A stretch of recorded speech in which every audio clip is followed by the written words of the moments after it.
하나님 말씀 누가복음 16장입니다. 누가복음 16장 19절로 31절 말씀인데 오늘은 19절로 24절 말씀까지만 봉독하겠습니다. 한 부자가 있어 자색 옷과 고운 베옷을 입고 날마다 호화로이 연락하는데 나사로라 이름한 한 거지가 헌대를 앓으며 그 부자의 대문에 누워 부자의 상에서 떨어지는 것으로 배 불리려 하며 심지어 개들이 와서 그 헌대를 핥더라. 이에 그 거지가 죽어 천사들에게 받들려 아브라함의 품에 들어가고 부자도 죽어 장사되매 저가 음부에서 고통 중에 눈을 들어 멀리 아브라함과 그의 품에 있는 나사로를 보고 불러가로되 아버지 아브라함이여 나를 긍휼히 여기사 나사로를 보내어 그 손가락 끝에 물을 찍어 내 혀를 서늘하게 하소서. 내가 이 불꽃 가운데서 고민하나이다. 아멘. 본문 말씀을 가지고 물질에 우쭐했던 부자의 종말이라는 제목으로 하나님 말씀을 증거하겠습니다. 예수님은 바리새인들의 그 초위선을 책망하셨어요. 유대 종교 지도자였던 바리새인들이 장로의 유전을 앞세우면서 계속해서 불의한 이익을 취하고 있었기 때문에 그래요. 예수님은 바리새인들을 한마디로 평가하셨습니다. 바리새인들은 돈을 좋아하는 자들이다. 이렇게 한마디로 정의하셨어요. 물질로 인해 생긴 종교 지도자들의 초위선에 대하여 하나님과 재물을 동시에 섬길 수 없다 라고까지 단언하셨어요. 이에 바리새인들은 예수님이 하는 그 모든 말을 듣고는 예수님을 비웃었습니다. 그때 예수님은 바리새인들에게 또 대응하셨어요. 너희가 사람들에게는 칭찬을 받는 것 같아도 하나님께는 미움을 받고 있다는 사실을 기억하라. 이렇게 말씀하셨어요. 지금 대상자가 누구예요? 종교 지도자들이에요. 그 누구보다도 하나님의 말씀을 잘 알고 있다는 종교 지도자들인데 그들의 사역이 하나님에게 초점이 맞춰진 게 아니라 인간에게 초점이 맞춰져 있는 거예요. 그래서 사람들에게는 칭찬을 받지만 하나님께는 미움을 받는 일이 발생한 거예요. 요즘 설교학이 그렇습니다. 서양 설교학을 보면 사람에게 초점을 맞추는 설교를 해요. 그래서 사람의 비유를 맞추고 사람 듣기 좋은 소리를 합니다. 설교는 하나님에게 초점을 맞추는 거예요. 하나님이 우리에게 무엇이라고 말씀하셨냐? 하나님이 우리에게 무엇을 요구하시느냐? 여기에 초점을 맞춰야 되거든요.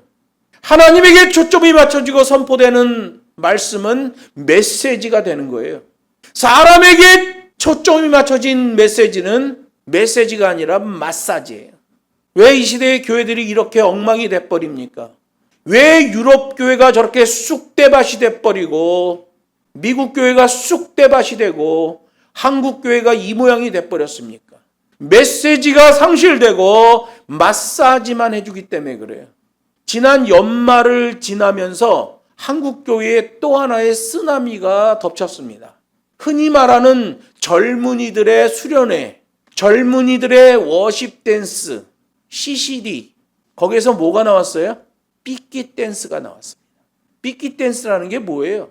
젊은 여자가 짝 붙는 원피스를 입고 엄지척을 해대며 가슴과 엉덩이를 흔들고 남자들을 유혹하는 춤이 삐끼 댄스예요.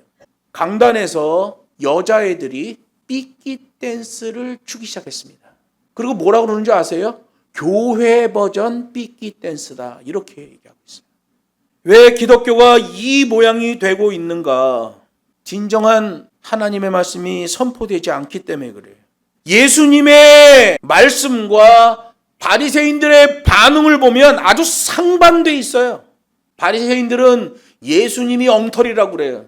예수님은 바리새인들을 향하여 엉터리라고 그래요. 그런 상반된 평가 안에는 심판 매뉴얼과 그 기준이 들어있다는 거예요. 서로 상반된 주장을 해요. 그러면 어느 한쪽은 심판을 당하게 된다는 거예요. 철학적으로 보면 being과 doing이 달라요. 신학적으로 보면 justice와 justify가 달라요. 여러분, 우리는 믿음 생활하면서 뻔하고 틀에 박힌 종교적 가르침을 주의해야 됩니다. 예수님이 사역을 처음 시작할 때 바리새인들을 책망하셨어요. 그때 하셨던 말이 뭐예요? 저들의 저 뻔한 말, 틀에 박힌 종교적 가르침을 주의하라. 이렇게 말씀하셨어요. 그래서 사람들이 예수님의 메시지를 들을 때 바리새인과 서기관이 가르치는 것과는 참 다르다라는 반응이 나왔던 거지요. 하나님의 계명은 불변의 재료로서 버티고 있는 계명이에요. 그래서 세상 끝날까지 하나님의 말씀은 불변합니다. 하나님의 말씀이 1.1핵도 변하지 않는다는 것은 그냥 변하지 않는다는 말씀이 아니라 인간의 욕심을 만족시키는 일에는 하나님 말씀은 절대로 동의하지 않는다라는 뜻이에요. 그러면 인간의 욕심과 하나님의 계명이 상반되는 일이 발생하는데 거기에는 어떤 매뉴얼이 안에서 움직여요? 심판의 매뉴얼, 심판의 기준이 그 안에서 움직이고 있는 거예요. 바리새인들의 말과 예수님의 말이 상반되잖아요. 그러면 어느 한쪽은 심판을 당하는 거예요. 1.1획 변하지 않는 하나님의 말씀이 시퍼렇게 살아있다면 인간이 욕심대로 자행자지 하는 것은 둘 중 안에 하나는 멸망을 당하게 돼 있어요. 그럼 하나님의 말씀이 멸망을 당하느냐? 그러지 않죠. 인간의 욕심은 반드시 하나님의 진노를 받게 되는 거예요. 그래서 욕심이 잉태하면 죄를 낳고 죄가 장성하면 사망에 이르게 된다라고 성경이 말씀하시는 거죠. 오늘 본문에는 물질로 우쭐거리는 부자가 나옵니다. 19절에 보면 이기적 쾌락주의자를 말해요. 한 부자가 있어 자색 옷과 고운 베옷을 입고 날마다 호화로이 연락하는데, 여기 한 부자가 연락하는데 라는 이 연락은 잔치 연자의 즐길 낙자예요. 술 먹고 노는 거예요. 쾌락주의죠. 왕처럼 호화롭고 사치스러운 술자리 연회와 여자들을 데리고 향락을 즐겼다라는 말이에요. 그것도 그런 생활을 매일 즐겼다라고 성경이 말하고 있어요. 왕처럼 이런 사치스러운 향락 생활을 매일 했다. 그러면 그 부자에게 있어서는 돈이 아닌 거예요. 돈이 얼마나 소중합니까? 돈은 놀라운 능력을 갖고 있어요. 그런데 이 부자가 돈 쓰는 걸 보면 돈이 아니에요. 그의 의복에 대해서 말해요.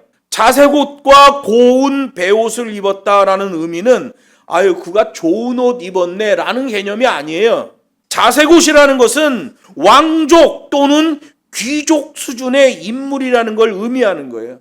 누구에 대한 얘기예요? 지금 이게 바리새인 얘기하는 거예요. 바리새인 종교 지도자인데 사는 걸 보니 왕이나 귀족 정도 수준에서 살아가고 있다는 거예요. 종교 타락의 극치 현상이에요. 여기서 고운 베옷이라고 말하는데요. 이 고운 베옷은 아주 잘 짠 베옷인가 보다. 그러면 안 돼요. 이 고운 베옷이라는 것은 이 옷감 자체가 같은 무게의 금보다 2배가 비싸요. 이 고운 베옷 1kg, 금 1kg, 금보다 이 옷이 2배가 비싼 거예요. 같은 무게일 경우에 금보다 2배가 비싼 게 이 고운 베옷이라는 거죠. 인간 타락의 극치입니다. 인간이 금보다도 비싼 옷을 입고 다니는 것은 인간 타락의 극치 현상이에요. 자색 옷은 종교 타락의 극치요. 고운 베옷을 이 바리새인들이 입었다는 것은 인간 타락의 극치예요. 부자가 부를 누리는 것은 죄가 아니에요. 왜냐하면 물질은 중립적이기 때문에 그렇습니다. 그러나 그 넘치는 부를 누리면서 자신 주위에 있는 사회적 약자에게 무관심한 것은 성경에서 죄라고 말합니다. 자기가 돈이 있어요. 부를 누리는 건 죄가 아니에요. 그런데 자기 주변에 약자가 있는데 그것을 무관심하고 외면하면 그건 죄다라고 성경이 말씀하고 있는 거죠. 일반적으로 부자는 자신의 부귀가 스스로의 뛰어난 노력에 대한 대가로 주어진 거라고 생각합니다. 그리고 그들은 사회적 약자들의 가난에 대해서는 무능함과 게으름 때문이라고 생각해요. 그런 흐름에서 점점 더 특권 의식에 사로잡히게 되는 거예요. 물질에 우쭐하는 사람들이. 성경은 그것을 교만이라고 말해요. 그래서 예수님은 부자가 천국에 들어가는 것이 낙타가 바늘귀를 통과하는 것만큼이나 어렵다라고 누가복음 18장에서 말씀하시는 거예요. 그렇게 물질욕에서 나와지는 아주 강한 부정적 흡인력이 있다는 거예요. 예수님은 그것을 경고하고 있죠.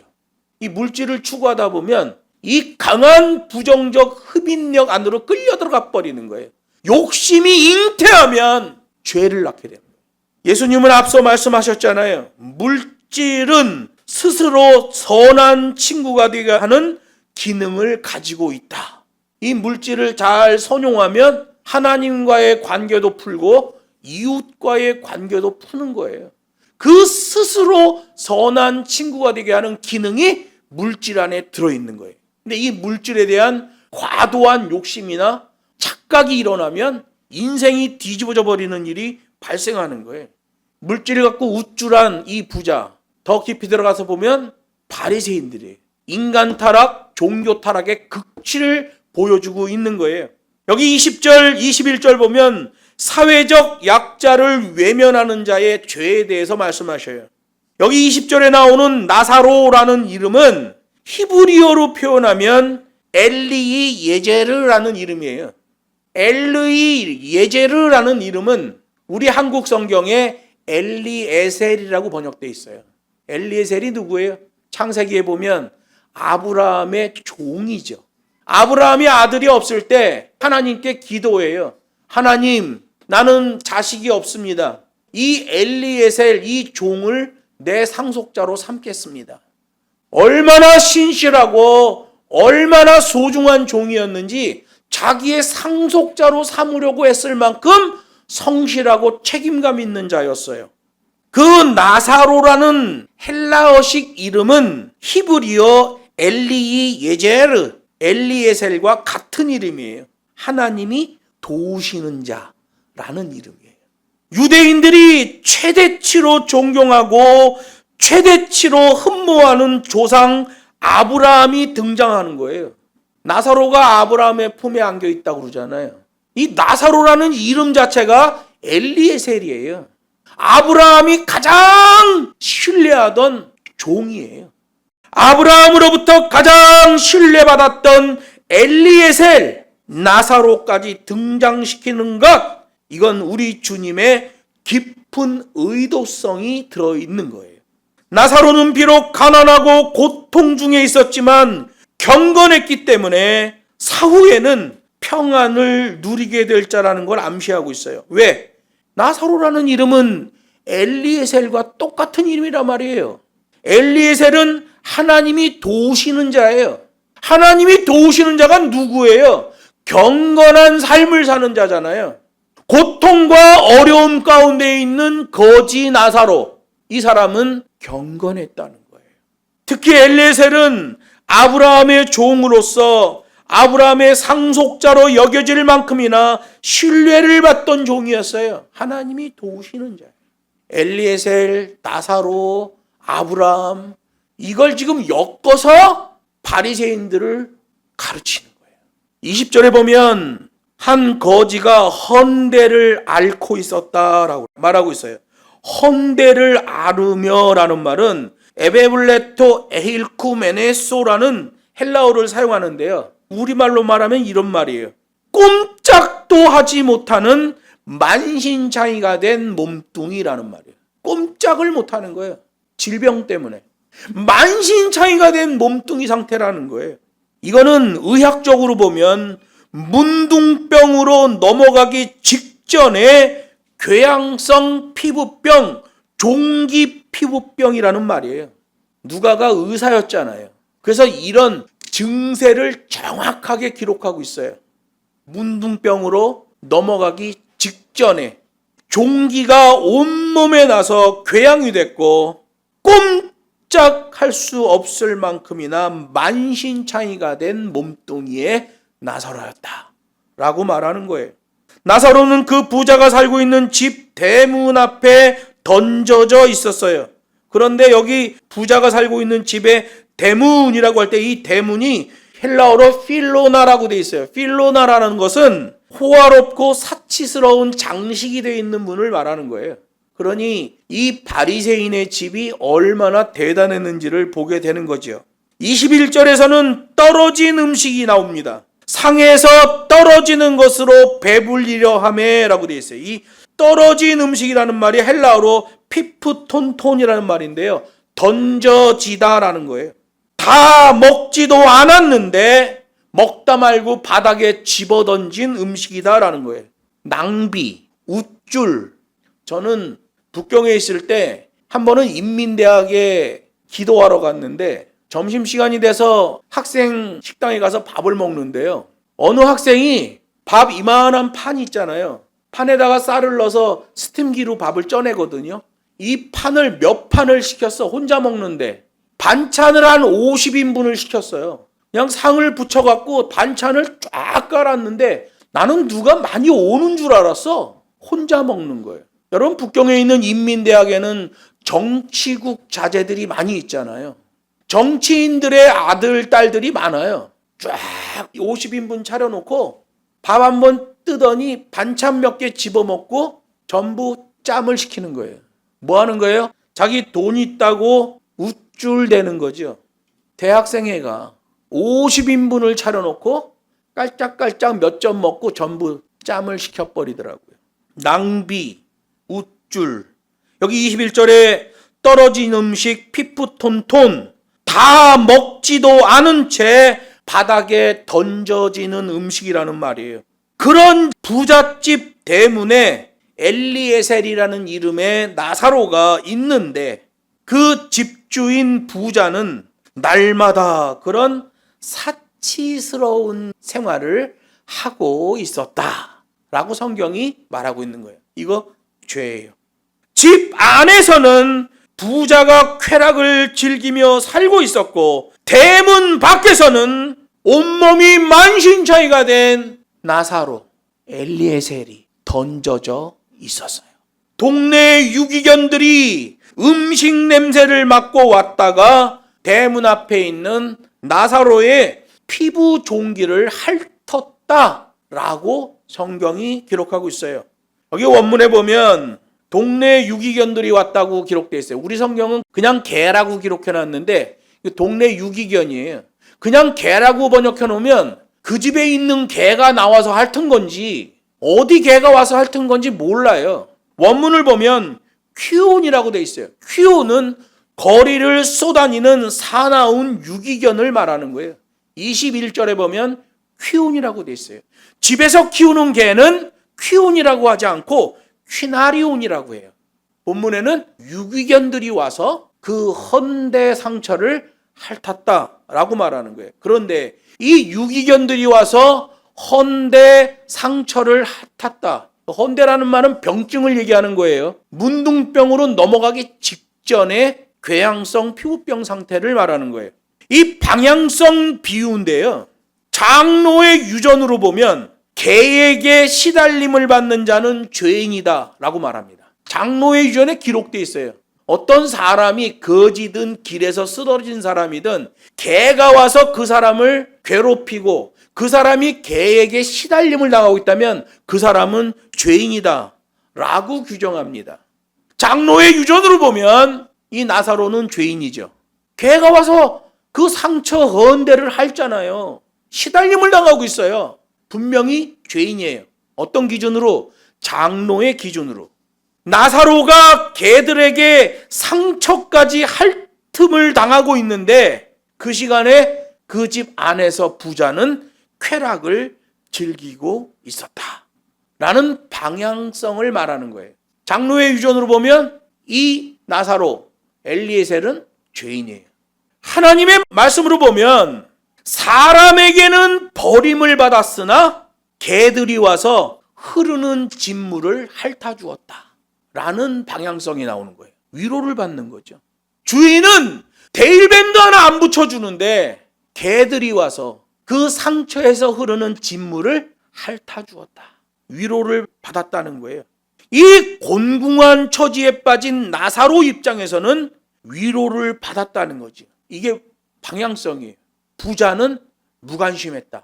그러므로 책망이다 라고 말하는 거예요. 이 방향성 비유의 강조점은 돈은 벌 때도 사회적 책임이 필요하고 그 돈을 쓸 때도 사회적 책임이 필요하다라는 것을 강조하는 거예요.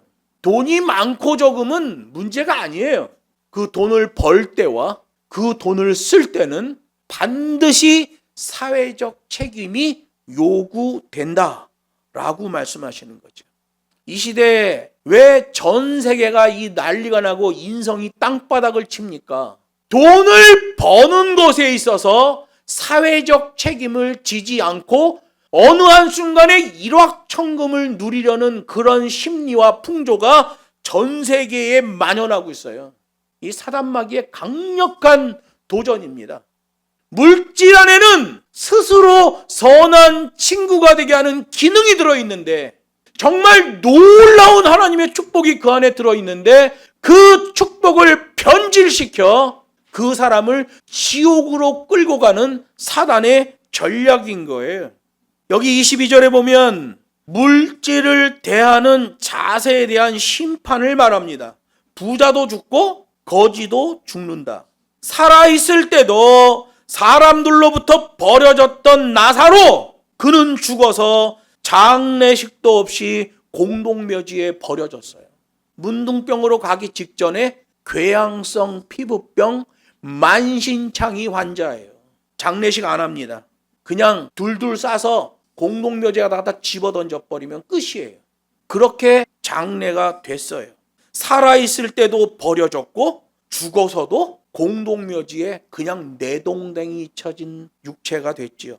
반대로 쾌락과 사치를 누리던 부자는 성대한 장례식을 치렀고 장례식을 마친 다음에는 아주 좋은 돌무덤에 장사가 된 거예요. 그럼 사람들은 어떻게 평가하냐? 시체마저도 버려진 나사로는 그 영혼도 무참히 버려졌을 것이라고 생각하는 거예요. 제3자들이 생각할 때 성대한 장례식 후에 깨끗한 돌무덤에 안장된 부자는 죽어서 하나님이 계신 천국으로 갔을 거라고 사람들이 생각하는 거예요. 그러나 실상은 정반대였죠. 나사로는 아브라함의 품에 안겼고 진정한 기쁨을 누리게 되는 거예요. 여기서 아브라함의 품이라고 말하는 것은 관용어법이에요. 낙원이라는 뜻입니다. 살아있을 때도 버려졌고 죽은 다음에도 버려진 나사로는 아브라함의 품 낙원에 가서 그는 천국에 이르는 자가 되는 거예요. 부자는 고통과 괴로움의 음부에 던져져 버립니다. 진정한 버림을 당하고 말았어요. 나사로가 버려졌던 것, 살아있을 때도 버려졌고 죽은 다음에도 버려진, 그건 진정한 버려짐이 아니에요. 이 부자 살아있을 땐 떵떵거리고 우쭐대고 사람들에게 큰 과홈을 받았지만 죽은 다음에는 진짜 철저히 버려진 거예요. 그는 음부로 갔어요. 음부로 갔다는 것은 곧 지옥에 간다는 거예요. 살아있을 때 법과 식대로 자세의 믿음으로 순종해야 돼요. 죽은 다음에는 돌이켜지지가 않는 거예요. 23절을 보면 사후 세계에서의 평가가 나옵니다. 저가 음부에서 고통 중에 눈을 들어 멀리 아브라함과 그의 품에 있는 나사로를 보고, 이거는 유대 지혜서에 나오는 내용을 예수님이 말씀하신 거예요. 유대 지혜서에 보면 의인과 악인은 죽은 다음에 저 세상에서 서로 마주보게 된다라고 기록해 놓고 있어요. 나사로, 엘리에셀이라는 이름의 뜻의 이 사람은 아가페의 낙원에서 의롭고 풍성한 교제와 축복을 누리는데, 살아있을 때 물질로 우쭐대던 부자는 살아있을 때의 그 행복함과 정반대로 심한 고통과 결핍 가운데서 목말라 하고 있는 것을 보게 되는 거예요. 여기 24절 말씀 보면 후회는 아무리 일찍 해도 이미 늦은 것이라는 복음적 교훈을 말합니다. 불러가로되 아버지 아브라함이여 나를 긍휼히 여기사 나사로를 보내어 그 손가락 끝에 물을 찍어 내 혀를 서늘하게 하소서. 내가 이 불꽃 가운데서 고민하나이다. 이 말씀도 유대 지혜서에 나오는 말씀이에요. 유대 지혜서에서는 의인이 있는 곳에는 생수가 흘러나온다라는 말씀이 있어요. 의인이 있는 곳에는 이 물이 용솟음쳐 나오게 된다는 거예요. 사막 광야 지역에 사는 사람들에게 오아시스는 생명의 물이에요. 희망의 물이에요. 그래서 계시록에 보면 하늘에 대한 수식어 중에 생명수의 강이 흐르는 천국에 대해서 말합니다. 유대 지혜서에 있는 내용들이에요. 의인이 있는 곳에는 생명수가 흘러나온다 라는 말이 여기서 또 교훈하고 있는 거죠. 음부에 던져져 고통하고 있는 부자는 여기 24절에서야 아버지 아브라함이요 라고 부르며 간청을 하기 시작합니다. 자기는 아브라함의 후손이라고 생각하고 있었죠. 아브라함의 후손, 그 혈통을 가졌으니 무조건 구원이라고 생각했죠. 무조건 구원이라고 생각하니 생활이 허랑방탕해지는 건 아니겠어요? 평소에 아브라함 부르지도 않아. 아브라함은 그저 내가 아브라함의 혈통으로 구원받았다라는 그 명분에 필요한 이름이었을 뿐이에요. 실제 삶에서는 아브라함처럼 그렇게 인고하며 순종하는 믿음의 삶이 나오진 않고 그냥 혈통적으로 구원이 된다는 걸 확실하게 믿으니까 나 이제 구원받았구나. 좀 엔조이해도 되겠네. 이러다가 물질의 그 부정적 흡인력 안으로 끌려 들어가 버린 거예요. 종교 지도자인데. 그제서야 아버지 아브라함이요 라고 간청하기 시작해요. 살아있을 때는 자기 생각, 자기 기준으로 살더니 뒤늦게 후회를 하지만 후회는 아무리 일찍 해도 이미 늦은 거예요. 여러분 믿는 자들이 후회하지 않으려면 시작 때도 하나님의 계명을 따라가야 됩니다. 과정 가운데도 하나님의 계명을 따라가야 됩니다. 마지막 결론 부분에도 하나님의 말씀대로 결론을 내야 돼요. 그렇지 않으면 내 생각에 혹하는 것들이 자꾸 보인단 말이에요. 이렇게 하면 되겠네. 큰일 나는 거죠. 하나님 없이 결정하는 것은 다 죄로 가버립니다. 살아있을 때의 부자는 채 먹지도 않은 음식을 밥상 밑바닥에다 버렸었는데 죽은 다음에는 물 한 방울만이라도 혓바닥에 묻혀주면 좋겠다고 탄식하는 처지가 된 거예요. 영원한 버려짐이죠. 여러분, 채 먹지도 않은 음식을 버리는 것은 죄가 될 가능성이 높습니다. 그래서 여러분 어디서 음식을 먹더라도 딱 자기가 먹을 만큼만 먹으세요. 음식을 남기면 안 돼. 우리 기도하잖아요. 음식 놓고. 하나님 아버지 귀한 음식을 주시니 감사합니다. 나는 목사들에게 밥 사줄 때 내가 밥 사주는데 목사들이 기도 끝난 다음에 이렇게 먹어보더니 먹을만 하네. 그러면 그 목사는 그 다음에 밥 안 사줘. 하나님 앞에 감사 기도를 한 음식을 먹을만 하네라고 표현하면 어떻게 해요? 어떤 목사는 맛대가리 없대. 기도해놓고. 여러분 기도한 음식은 맛있는 거예요. 안 맛있어도 맛있게 먹어야 돼. 감사 기도했잖아요. 그리고 깨끗하게 먹어야 돼. 채 먹지도 않은 음식, 다 먹지도 않은 음식을 상 밑으로 버렸다. 닭다리가 나왔는데 한 입 딱 먹더니 거의 60~70%가 남아있는 닭다리를 상 밑에다 버렸다. 그건 죄예요. 여러분 항상 음식을 대할 때는 그렇게 돼야 돼요. 왜냐하면 음식이라는 것은 소산이잖아요. 땅에서 나오는 소산이에요.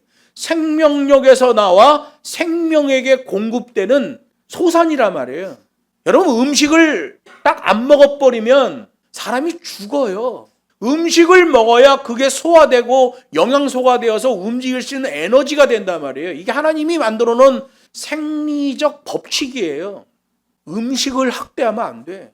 저는 음식을 남기는 것을 음식을 학대한다고 생각해요. 그러면 하나님이 생명력의 땅에 주신 축복, 그 소산이 나와지게 한 축복, 그것을 우리에게 주신 하나님의 축복을 전부 짓밟는 행위예요. 음식을 남기면 안 돼요. 저는 북경에서 학생들에게 음식을 남기지 않게, 혹여 너무 음식 양이 많아서 남으면 다 포장해서 가져가서 나중에 다시 먹습니다. 그렇게 해야 돼요. 저는 요새 밖에 나가서 식사할 경우에 요만한 반찬통을 하나 가져갑니다. 반찬통을 가져가서 그 집에서 음식을 시켰는데 음식이 너무 많은 것 같다. 그러면 일부를 덜어서 그 밀폐된 반찬통에 꽉 잠궈서 닫아요. 국물이 안 새게. 그리고 교회로 가져와요. 제가 교회에 있을 때는 식사를 해야 되잖아요. 그러면 거기다가 밥을 먹어요. 음식을 학대하면 안 돼요. 오늘 본문에 심각한 문제가 이 부자에게 발생했어요. 음식을 학대하고 있어요. 생명력의 땅, 그 땅에서의 소산, 그 소산이 생명에게 공급되는 이 하나님의 축복을 짓밟아버리는 죄악을 저지르는 거죠.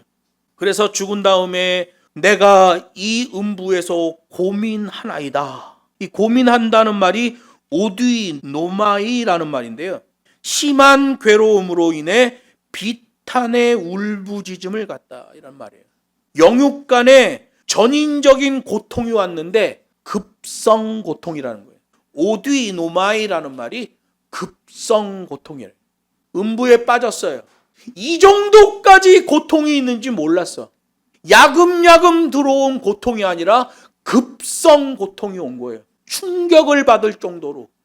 야, 금방 죽을 것 같다라는 고통이에요. 그런데 안 죽어. 계속 고통을 당하는 거예요. 급성 고통이다.